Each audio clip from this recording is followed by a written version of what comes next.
The brochure lands on the mahogany desk with a soft thud that somehow fills my father's entire study. Glossy paper. Smiling teenagers climbing rock walls under a blinding desert sun. Sunrise Wilderness Therapy, where troubled teens find their path. I stare at it, my hands frozen at my sides. Monday morning, Richard says, his voice terrifyingly calm. He leans back in his leather chair, fingers steepled. You'll go to Principal Abernathy's office and confess to hacking the school portal. You'll take responsibility for changing Holden's AP history grade. My stomach twists. I didn't. Or, he continues, like I haven't spoken at all. Tuesday morning at 2 a.m., 2 very professional transporters will arrive at your bedroom door. They have keys. They have authorization. And they will take you to Utah whether you're awake or not. The room tilts. I grip the edge of his desk, my knuckles white against the dark wood. You can't, I whisper. I can. He slides a packet of papers toward me. Legal documents. Authorization forms. All signed, all dated. You're a minor, Maren. I'm your father. The law is very clear about what I can do. My throat closes. This morning I was fixing the router in the hallway, hoping he'd notice, hoping he'd say something like, good work, or, thanks, sweetheart. Instead, I'd overheard him in here with Catherine, their voices low and urgent. 100% plagiarism flag, my mother had said. Yale's recruitment office will see it. Holden can't afford this, not with the lacrosse scholarship on the line. I'd pressed myself against the wall, listening to them discuss my brother's AP history final, like it was a corporate crisis, which, I suppose, to them, it was. Holden Wright, star athlete, future Yale legacy, caught cheating, their golden child tarnished, and somehow, that became my problem. I have early acceptance to Stanford. I say now, hating how small my voice sounds. I have a 4 gigapascals. I've never even had detention. Richard waves this away like he's swatting a fly. None of that matters if you can't be a team player, Maren. This family has a legacy. Your brother's future is at stake. My future is irrelevant. He stands, buttoning his suit jacket. Holden is an athlete. He brings value. You? His eyes sweep over me, cold and assessing. You fix computers. That's not a legacy. That's a hobby. The words land like a slap. I've spent 17 years trying to be useful to these people. Fixing their devices, troubleshooting their network, managing their passwords. Always hoping that if I just made myself indispensable enough, they'd finally see me. But standing here, watching my father look at me like I'm a line item to be managed, I understand. I was never their daughter. I was always just a resource. I won't do it, I say. Catherine appears in the doorway, perfectly dressed as always, her country club pearls gleaming. Richard, is everything settled? Not quite. He nods toward me. Our daughter is being difficult. She sighs, the same exasperated sound she makes when the caterers arrive late. Maren, honey, just do what your father says. It's one little confession. You'll be fine. I'll have a criminal record. Oh, don't be dramatic. She examines her manicured nails. It's a school matter. It'll go away. But Holden's plagiarism won't. That's the point. I take the fall. He stays clean. Yale never knows. The Wright family machine keeps running smoothly. Monday morning, Richard repeats. Principal Abernathy is expecting you at 8 a.m. He's already arranged it. Of course he has. This was never a discussion. This was a notification. And if I refuse? He picks up his phone, shows me the screen. A contact labeled, Sunrise Transport Services. His thumb hovers over the call button. I have their 24-hour line, he says quietly. They can be here in 6 hours if needed. But I'd rather you chose the sensible option. My legs feel weak. The study seems to shrink around me. All dark wood and expensive leather and the faint smell of his cologne. A prison dressed up as success. I need to think. I manage. You have until Monday. He sets the phone down. I suggest you think quickly. I turn toward the door, but his voice stops me. Oh, and Maren? I'll be keeping your laptop and phone until this is resolved, just to ensure you don't do anything foolish. He holds out his hand. Waiting. I pull my phone from my pocket with shaking fingers. Hand it over. He plucks my laptop bag from where I'd set it by the door. Go to your room, Catherine says, not unkindly. Like she's talking to a child who needs a timeout, not a teenager being blackmailed by her own parents. Get some rest. You'll feel better in the morning. I climb the stairs on autopilot. Hear the lock click behind me when I reach my bedroom. The sound of my door being secured from the outside. I press my palms against the wood, my forehead resting on the cool surface. Please, I whisper, hating myself for it. After everything I've done for you. No answer. Just footsteps retreating down the hallway. I sink to the floor, still hoping they'll come back. Still hoping this is some kind of test that I can pass if I just find the right answer. Still seeking their love, even now. Especially now. Saturday light filters through my bedroom curtains, weak and gray. I've been trapped here for 14 hours now. My stomach aches from skipping dinner, but the nausea wins every time I think about eating the granola bar. Catherine slid under my door this morning. I pull myself off the bed and walk to my bookshelf. Third shelf from the top, wedged between my AP chemistry textbook and last year's yearbook. My fingers find the hollow space I carved out months ago. The burner phone is exactly where I left it. Emergency device. That's what I told myself when I bought it with cash from my bug bounties, just in case. I never imagined the emergency would be my own parents. The screen glows to life. One contact saved. Mrs. Vance. I type fast, thumbs shaking. Need help. Locked in. Can you access school server? Check Holden's AP history final. The response comes in 40 seconds. On it. Stay calm. I pace the room while I wait. 6 steps to the window. 6 steps back. My mind runs calculations, probabilities, escape routes. But every scenario dead ends at the same problem. I'm 17. Legally, they own me. 10 minutes pass. Then, oh my God, Maren. My heart stutters. What did you find? Plagiarism confirmed. Essay purchased from Academic Mill. But there's more. Checking the document header now. I sit on the edge of my bed, phone gripped so tight my fingers ache. The house is quiet except for the occasional creak of floorboards below. Richard and Catherine moving through their Saturday routines like nothing is wrong. Like they didn't just threaten to have me kidnapped. The phone buzzes. I found the forwarding chain in the file metadata.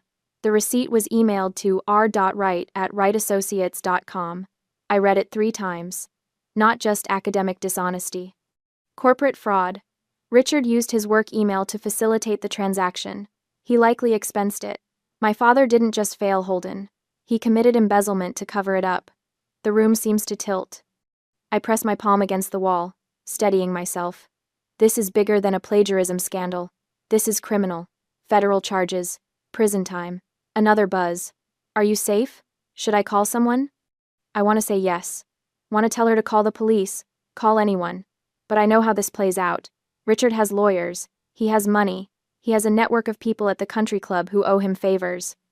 And I have nothing except this phone and a teacher who cares. Not yet, I type.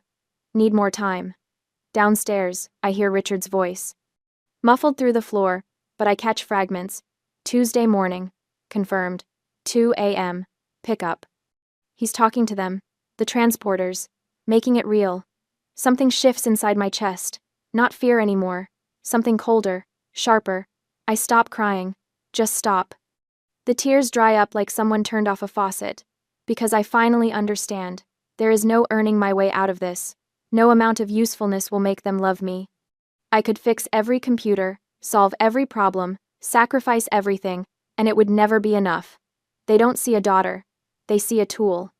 And when a tool stops being useful, you discard it. I stand and walk to the heating vent in the corner of my room. The screws come out easily. I've practiced this. Behind the metal grate, tucked into the ductwork, is a small USB drive. Cold wallet. $5,000 in cryptocurrency from 3 years of bug bounties. My escape fund. I power up my old tablet, the one Richard doesn't know about, hidden in my closet behind winter coats. Connect the USB. My hands are steady now.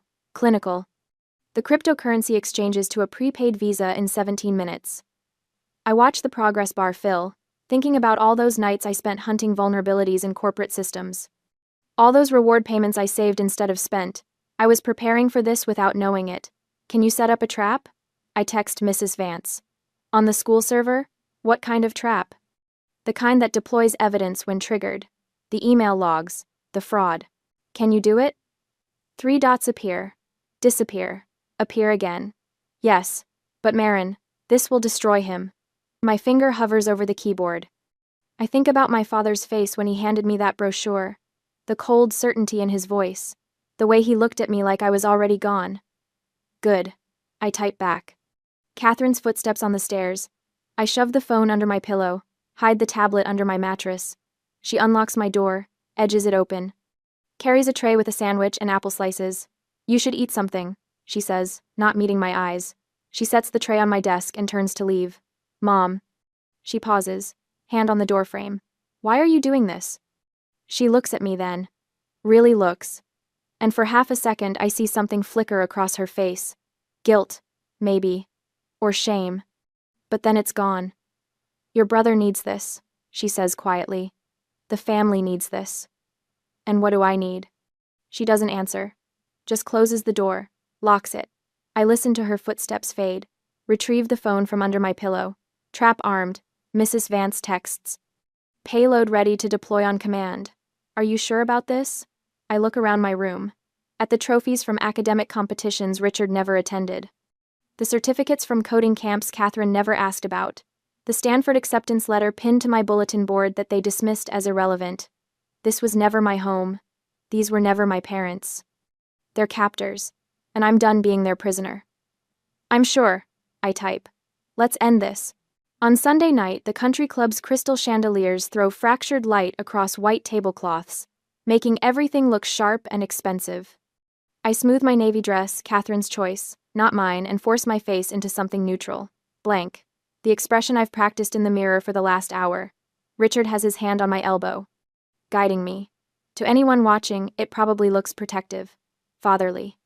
But his fingers dig into the soft spot just above my bone. A private reminder that I'm here because he allows it. Smile. Maren, he murmurs as we approach the Haversham table. You look like someone died. Not yet, I think, but give it until Monday. The Havershams rise to greet us. Mrs. Haversham in pearls, Mr. Haversham in his Yale reunion tie. Their daughter is at Princeton, I remember. Catherine made sure I knew that. As if I needed another reminder of what legacy looks like when parents actually invest in it. Richard. Catherine. Misuse. Haversham air kisses my mother. And Maren, dear. You look so grown up. I smile. Say thank you. Let them talk around me while I catalog exits. The main doors behind us. The terrace to my right. The service hallway near the kitchen. Old habits. Always know where the doors are. And where's that handsome brother of yours? Mrs. Haversham asks. Holden's finishing up lacrosse practice, Richard says, his voice warm with pride. The same voice that, 2 days ago, threatened me with kidnappers in the middle of the night. Yale's been very interested in his performance this season. Oh, how wonderful. You must be so proud. Catherine beams. We certainly are. He's worked so hard. I press my lips together. Holden's hard work consists of hiring someone to write his essays and charming teachers into extending deadlines. But sure, let's celebrate that. Richard's hand tightens on my elbow. Warning. I keep smiling. Well, we should find our table, Catherine says. Lovely to see you both. We move through the dining room like we're on parade. Richard stops every few feet to shake hands, clap shoulders, laugh at jokes I can't hear over the blood rushing in my ears. Catherine floats beside him, perfect in her silk blouse and country club politics. I am wallpaper. Furniture. The daughter who exists to make them look complete. Our table is near the windows. Holden arrives 15 minutes late, his hair still damp from the shower, smelling like expensive body spray. He drops into his chair with the easy confidence of someone who's never been locked in his bedroom. Traffic was crazy, he says, though we all know he just didn't care about being on time. You're here now, that's what matters. Catherine passes him a menu. The salmon is supposed to be excellent tonight. I study my own menu without reading it. My clutch sits in my lap, small and black and unremarkable. Inside, lipstick, emergency $20, and the burner phone wrapped in a scarf to muffle any vibration. Across the table, Richard leans toward the Caldwells. His voice carries just enough for nearby tables to overhear. Maren's been under a lot of stress lately, he says like he's confiding something difficult. Her Stanford acceptance has been wonderful, of course, But sometimes brilliant kids put too much pressure on themselves. Mrs. Caldwell makes a sympathetic sound. We've actually been discussing a therapeutic break. Richard continues. Somewhere she can disconnect, reset. The teenage years can be so overwhelming. My hands clench around the menu. He's doing it. Pre-spinning my disappearance. Planting the story so that when I vanish Tuesday morning, everyone will nod and say, oh yes, poor thing, she needed help. That sounds very wise, Mr. Caldwell says. Our nephew did something similar, came back a different person. I'll bet he did, I think. 3 months in the Utah desert with no contact will change anyone. Catherine touches my hand.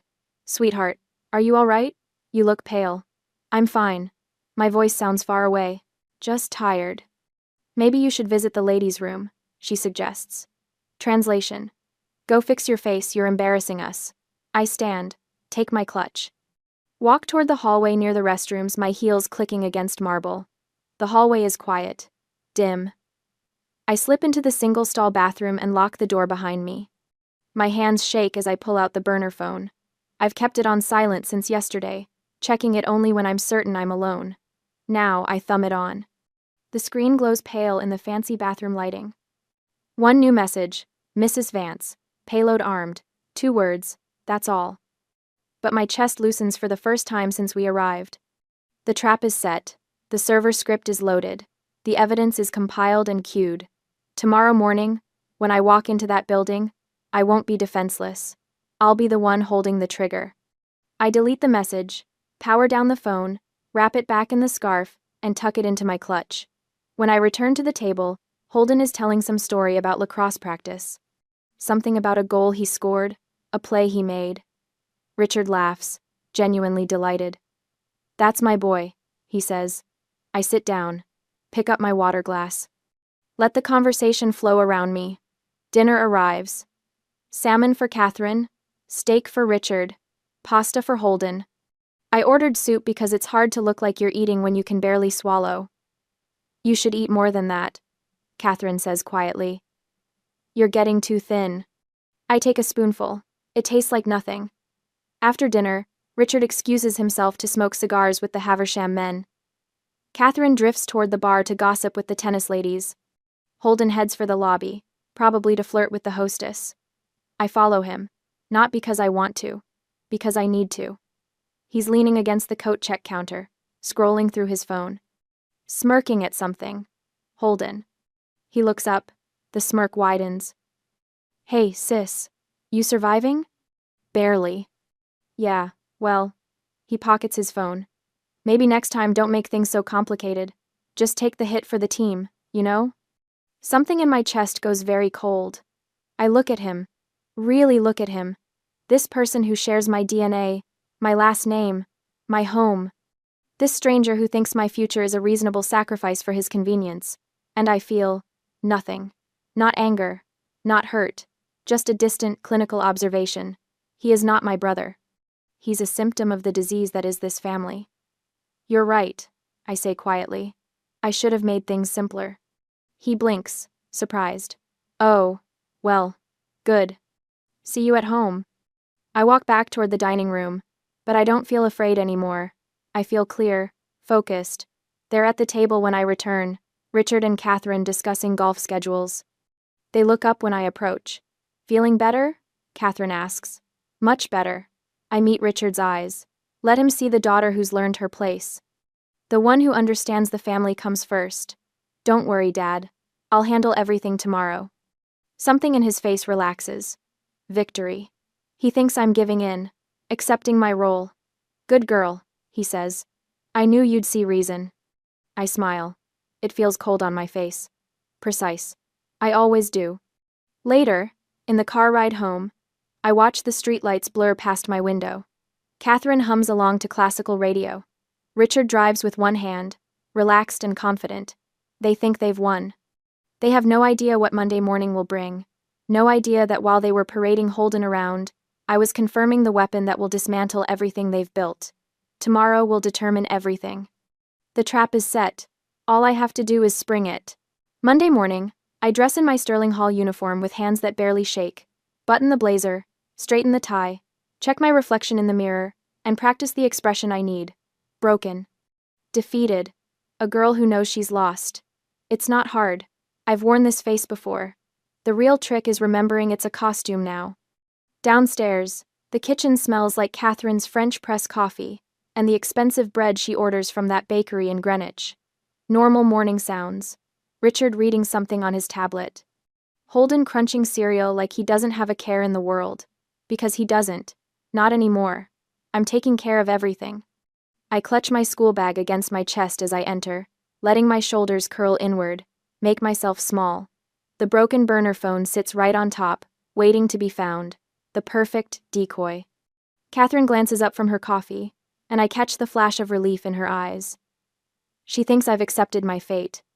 Good. Morning, I mumble, heading for the door. Wait. Richard's voice stops me cold. He sets down his tablet, his eyes sharp. Suspicious. What's in the bag? My pulse spikes, but I've planned for this. I pull the bag tighter, take a half step back. Just school stuff. Show me. Dad, I need to. Now, Maren? I let my eyes fill with tears. Real ones. Because some part of me is still terrified. Still that girl banging on her bedroom door. Please. It's nothing. I just want to go. He stands, crosses the kitchen in 3 strides. Holden stops chewing to watch. Catherine sets down her coffee cup. Give it here, Richard says, hand extended. I clutch it harder. And that's the key.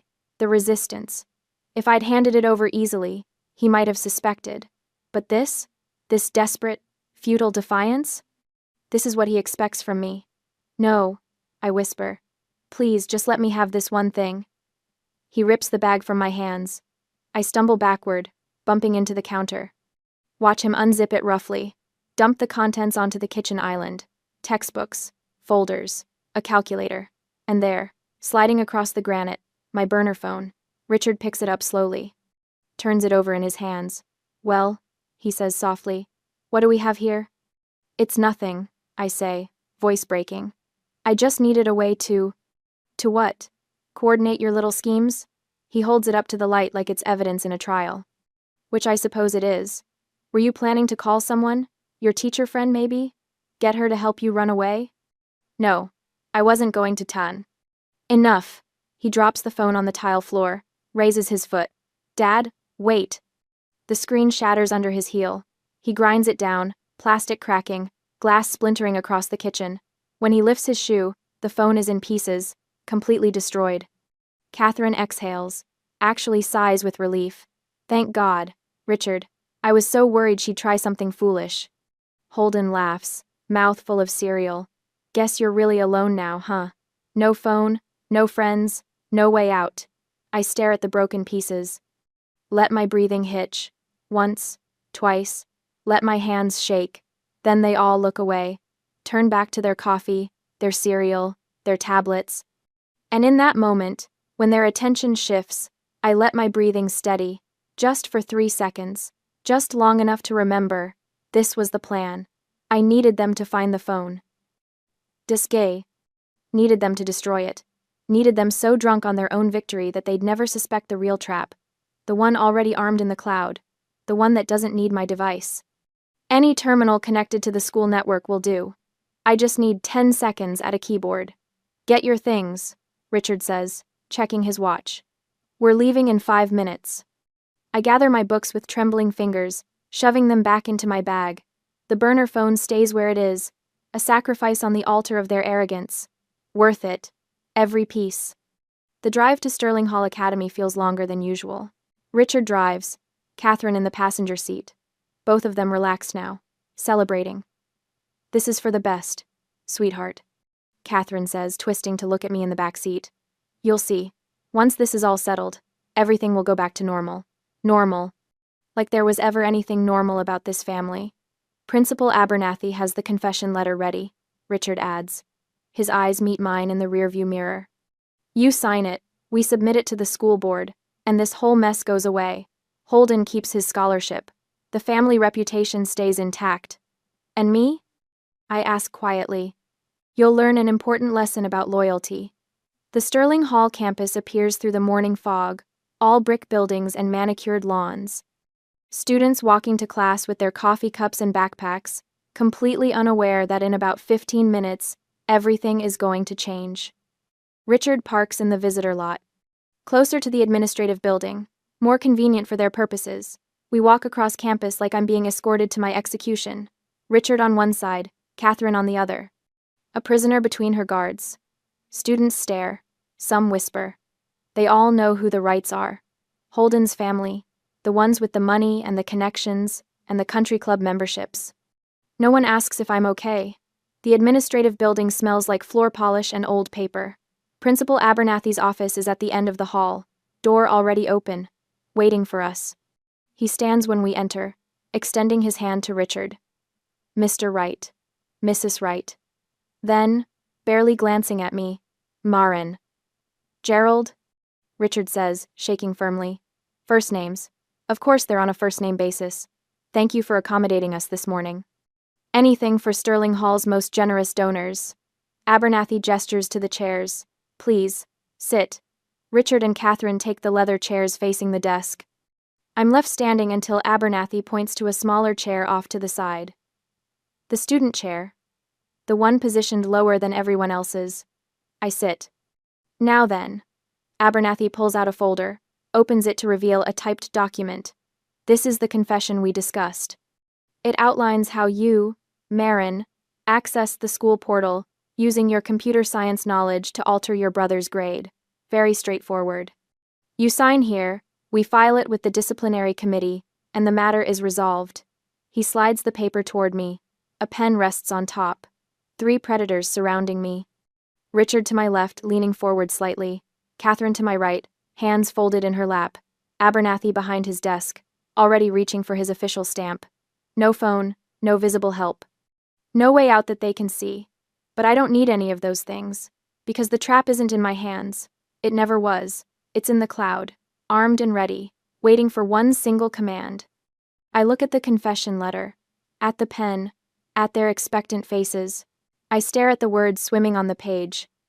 I, Maren Wright, confess to unauthorized access of the Sterling Hall Academy student portal. Richard stands behind Abernathy's chair, arms crossed. Catherine perches on the leather sofa by the window, hands folded in her lap like she's waiting for a tennis match to start. Through the glass panel in the door, I can see Holden leaning against the hallway wall, that smug smile playing at the corners of his mouth. 3 predators in this room, 1 waiting outside. And me, supposedly powerless. Maren. Richard's voice carries that edge I've learned to fear, the one that means his patience is gone. Sign the paper. My hand trembles as I reach for the pen. Let them see the shake.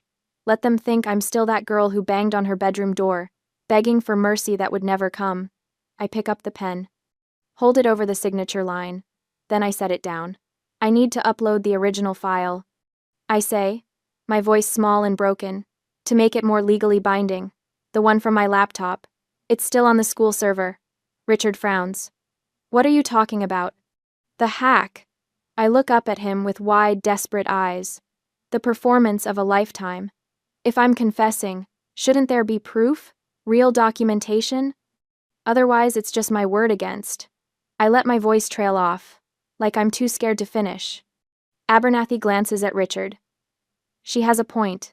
If there's evidence of the breach, it would make the confession more airtight. There is no evidence, Richard says sharply. Because she didn't actually do it. But if someone asks questions later, I whisper, if Stanford finds out, they'll want proof that it was me, and not. I swallow hard, not someone else. The bait dangles. Richard's eyes narrow, calculating.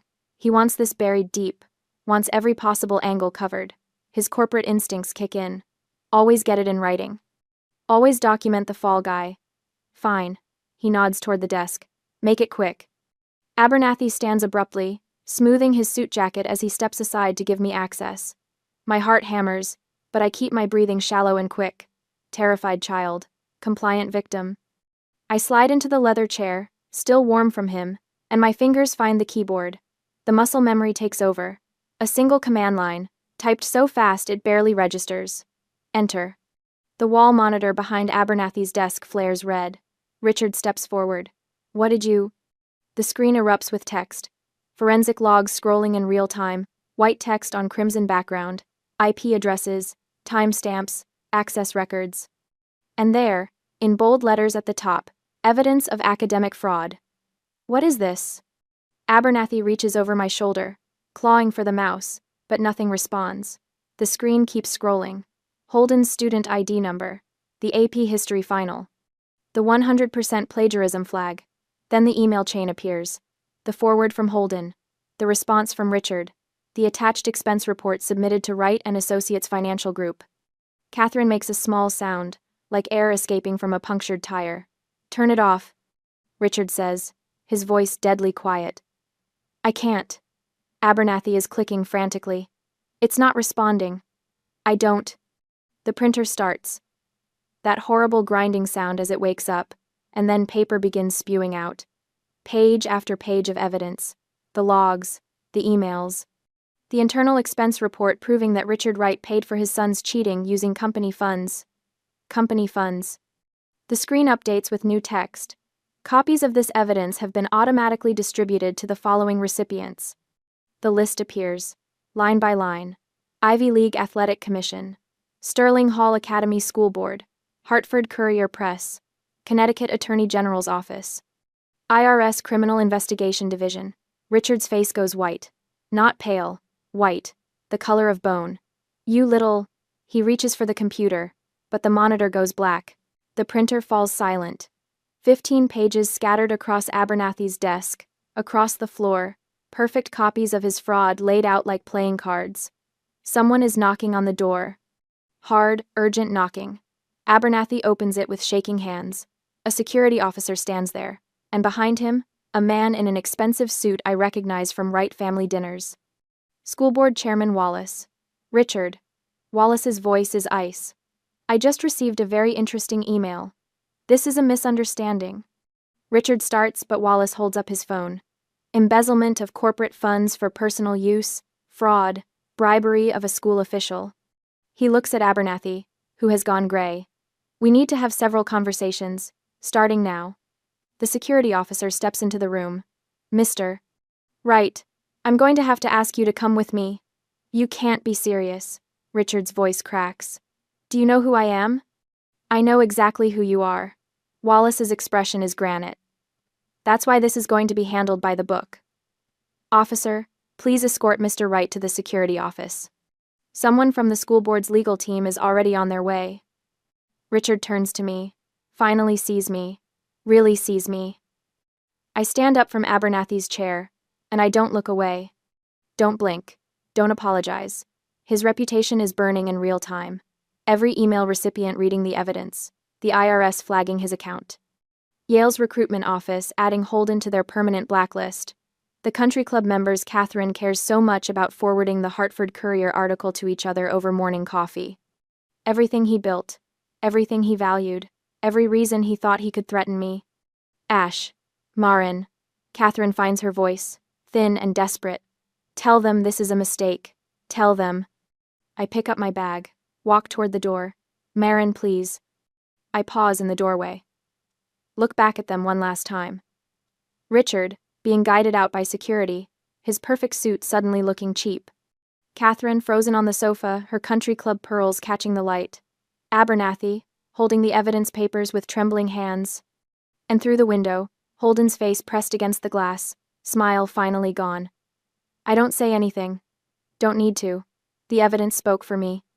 I walk down the hallway, past lockers and classrooms and students who don't know yet that their school just imploded, past Mrs. Vance's computer science lab, where I catch a glimpse of her at her desk. She gives me the smallest nod. The front doors open. Sunlight hits my face. I step outside and keep walking. No looking back. No waiting for approval. Just air. Just freedom. Just me. The notification chimes on my laptop, and I glance up from the penthouse window where San Francisco Bay spreads out in endless blue. 7 years since that Monday morning in Principal Abernathy's office, and the sound of an incoming message still makes my shoulders tense for half a second before my brain catches up. Old habits. But this isn't a threat. It's a video message from the scholarship fund I established 3 years ago. A girl named Emma, maybe 16, records herself in what looks like a college dorm room. Her voice shakes slightly as she thanks me for the grant that helped her leave her toxic family situation and finish high school independently. I never thought I'd make it here, she says to the camera, but someone believed kids like us deserved a chance. I close the laptop gently. Same device type that once represented my cage, different context entirely. The coffee shop where I'm meeting Mrs. Vance is a 10-minute walk from my building. She's already there when I arrive, her gray hair shorter now, but her smile exactly as I remember it. We hug like the friends we've become, though she'll always be the teacher who saved my life. 7 years, she says, settling into her chair. Look at you. I don't need to look. I know what she sees. The quiet confidence of someone who built her own definition of worth from scratch. No expensive clothes trying to prove anything. No desperate energy seeking approval, just steady ground under my feet. The fund hit 50 recipients this month. I tell her, "You're giving them what we gave you. A way out." She stirs her coffee slowly. "Have you heard from them? Your family?" The question doesn't sting anymore. Richard's still in federal prison. Fraud and embezzlement carried a longer sentence than he expected. Catherine burned through whatever money he'd hidden. Last I heard, she's been banned from every country club in Connecticut. And Holden? Working retail. No Yale, no lacrosse career, no immunity. I take a sip of my coffee. Turns out being the golden child doesn't mean much when the gold was always fake. Mrs. Vance nods, understanding that I'm not gloating. Just stating facts. The wreckage they created for themselves after I walked away. Later, I take Justice to the beach. He's a rescue mutt, lean and scarred, with one ear that doesn't quite stand upright. We found each other 2 years ago, both of us knowing what it meant to survive something that should have broken us. My phone buzzes. Visual voicemail. Catherine's name on the screen. I stop walking, Justice sitting patiently beside me while I stare at the notification. My finger hovers over the play button. 7 years ago, I would have listened immediately, that old instinct to be useful flaring up despite everything. But I'm not that girl anymore. I don't press play. I don't even feel curious about what she wants. The desperation in her voice would be obvious even without hearing it. Probably money, probably framed as a mother's rightful due from her daughter. I delete the message. No anger, no triumph, just peace. Justice leans against my leg, and I scratch behind his good ear. The ocean stretches out in front of us, salt air filling my lungs. Free air. Air I chose. We walk along the shoreline, my phone silent in my pocket, my shoulders loose. Somewhere behind me is a woman who gave birth to me but never saw my value. Somewhere ahead is a life I architected from nothing but my own spine, and a teacher's belief that I deserved better. The silence between us isn't imprisonment anymore. It's choice. I breathe deep, and Justice matches my pace, and we walk until the sun starts sinking toward the water. No looking back, no waiting for approval that will never come, just forward, always